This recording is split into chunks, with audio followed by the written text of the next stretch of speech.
નમસ્કાર મિત્રો, હું ભટલ્પેશ આપ સૌનું સ્વાગત કરું છું. દોસ્તો, ઘણા મિત્રોનો એવો પ્રશ્ન હતો કે કાનવાની અંદર ગુજરાતીમાં લખી શકાતું નથી, અથવા તો આ જે સોફ્ટવેર જે છે એ રિજિયોનલ લેંગ્વેજ એટલે કે ગુજરાતી ભાષાને સપોર્ટ નથી કરતું.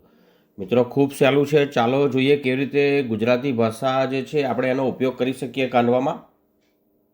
મિત્રો, કાનવાની અંદર ગુજરાતી ફોન્ટમાં લખવા માટે અથવા તો ગુજરાતી ભાષાનો ઉપયોગ કરવા માટે સૌથી પહેલાં આપણે કાનવા ઓપન કરીશું અને આમાંથી કોઈ પણ એક ટાસ્ક લઈશું. માની લો કે અહીંયા આગળથી હું પ્રેઝન્ટેશનનો ટાસ્ક લઉં છું, એટલે કે હું સ્લાઇડ બનાવવા માગું છું. તમે અન્ય કોઈ પણ લઈ શકો છો.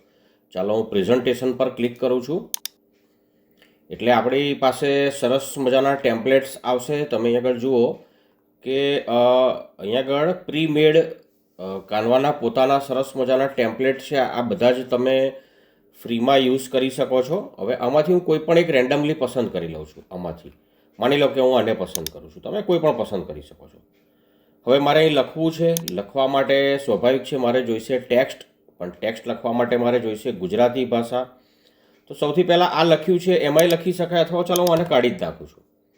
હવે અહીંયા ટેક્સ્ટમાં જાઉં છું મિત્રો, ટેક્સ્ટ પસંદ કરીશ. હવે ટેક્સ્ટ પસંદ કર્યા પછી અહીંયા આગળ સર્ચ ફોન્ટ્સ એન્ડ કોમ્બિનેશન્સ લખ્યું છે, આમાં હું ગુજરાતી લખીશ કેમ કે મારે ગુજરાતીમાં લખવું છે. અને હવે સર્ચ કરીશ અથવા તો એન્ટર કરીશ. તો અહીંયા આગળ જે કાનવાની અંદર જે ઇન્સ્ટોલ્ડ ફોન્ટ છે અથવા તો મેં ઇન્સ્ટોલ કર્યા છે જે એ તમામ ગુજરાતી ફોન્ટ અહીંયા હું સી ઓલ કરી દઉં છું, એટલે બધા જ ગુજરાતી ફોન્ટ આવી જશે. જુઓ મિત્રો, આટલા ગુજરાતી ફોન્ટ મારી પાસે હાલ આ કાઢવામાં અવેલેબલ છે. નવા પણ ઉમેરી શકાય. એ કેવી રીતે ઉમેરાય પછી જોઈશું.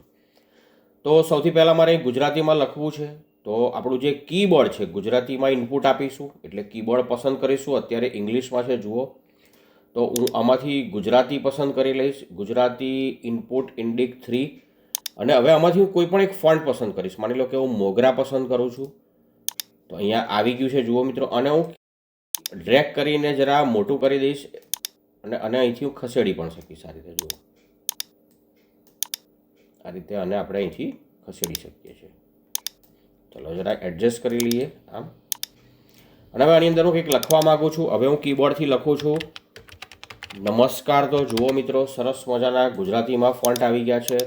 તમે આને અહીંથી ડ્રેગ કરીને અક્ષરોને નાના મોટા કરી શકો છો, અથવા તો અહીંથી આ મેનુ એક્ટિવ થઈ જતું હોય છે જે તે અહીંયા આગળ અહીંથી તમે નાના મોટા કરી શકો છો. જુઓ, કલર ચેન્જ કરી શકો છો. હું આને સિલેક્ટ કરી લઉં છું, અહીંથી કલરમાં જાઉં છું અને અહીંથી માની લો કે બ્લુ કલર પસંદ કરું છું. ચલો ફોન્ટને હું સિલેક્ટ કરી લઉં છું અને હવે માની લો કે બ્લુ પસંદ, તો બ્લુ કલર જાંબલી કલર થઈ ગયો છે મિત્રો. જુઓ, તમે એ જ રીતે રેડ કલર પણ પસંદ કરી શકો છો. અહીંથી ઓરેન્જ કલર, તમને ઈચ્છા થાય એ કલર તમે પસંદ કરી શકો છો. અને અહીંથી ઘણા બધા ઓપ્શન્સ છે. નોર્મલ નામ છે, ઇફેક્ટ છે, એનિમેટ છે, પોઝિશન છે, વગેરે વગેરે. બોલ્ડ છે, તમે ઈચ્છો એ ટૂલનો ઉપયોગ કરી શકો છો. હવે માની લો કે મારે અહીંયા આગળ બીજા ફોન્ટ વાપરવા છે અને આખું જે છે એને ડિલીટ જ કરી દઉં છું. ચાલો, અને હવે આમાંથી હું કોઈ એક ફોન્ટ પસંદ કરી લઉં છું. માની લો કે હું આની અંદરથી પસંદ કરી લઉં છું મિત્રો બાલુભાઈ. તો બાલુભાઈ પર ક્લિક કરીશ એટલે અહીંયા આગળ આ આવી ગયું છે જુઓ ટેક્સ્ટ બોક્સ. અને હું આને મોટું કરું છું. ટેક્સ્ટ બોક્સને તમે જાણો છો આ રીતે હું મૂવ કરી શકું છું. હવે હું આની અંદર ગુજરાતી ઓલરેડી આપેલું જ છે. જુઓ, અહીં ગુજરાતી આપેલું જ છે. અહીંયા પણ તમે જોઈ શકો છો કયા ફોન્ટમાં તમે લખી રહ્યા છો. હવે હું આની અંદર લખીશ, મારું નામ લખું છું. ચાલો, તમારે જે લખવું એ લખી શકો છો.